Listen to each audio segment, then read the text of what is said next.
আলুর জন্য প্রসিদ্ধ জয়পুরহাট জেলা, তাই আলুর মৌসুমে থাকে নানা তৎপরতা।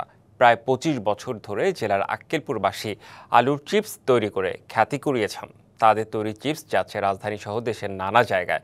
তবে সরকারি সহায়তা না পেয়ে চড়া সুদে ঋণ নিয়ে কাজ করায় দুর্ভোগ পোহাতে হচ্ছে প্রান্তিক মানুষকে। মুখরোচক আলুর চিপস ছোট বড় সবার পছন্দ। আলু সিদ্ধ করার পর ফালি করে কেটে ৩ দিন রোদে শুকিয়ে তৈরি করা হয় চিপস। মৌসুমটা আলুর, আর এই অঞ্চল আলু উৎপাদনের জন্য প্রসিদ্ধ।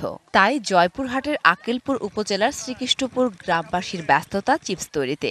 নদীর পাড় ও মাঠের পরিত্যক্ত জমিতে শুকানো হয় আলুর চিপস। ১ মণ আলু থেকে চিপস হয় ৮ কেজি, আর প্রতি কেজি চিপস বিক্রি হয় ১০০ টাকায়। সরকারি সহযোগিতা নেই, তাই বেসরকারি সংস্থা থেকে চড়া সুদে ঋণ নিয়ে চলছে তাদের এই ব্যবসা। ১০ মণ ১৫ মণ ২০ মণ আলু দেওয়া শিক্ষা কিনতে টাকা পাই, ওকে যে চাউলটা কিনা হয়। এটা দিয়ে গোটা পাড়া আমাদের গ্রাম আর অন্য এলাকা। আমি বুঝি নির্মাণের শিল্প, সালাম স্টিল বোঝে ডিউরেবিলিটি। সালাম স্টিল মোস্ট ডিউরেবল স্টিল। ভালো মতো চলে। এই গ্রামে প্রায় ৩০০ পরিবার আছে। ৩০০ পরিবারের ভিতর সবাই এই কাজে জড়িত। ব্যবসা প্রসারে সব ধরনের সহযোগিতার আশ্বাস দিলেন জেলার ব্যবসায়ী সংগঠনের শীর্ষ নেতা।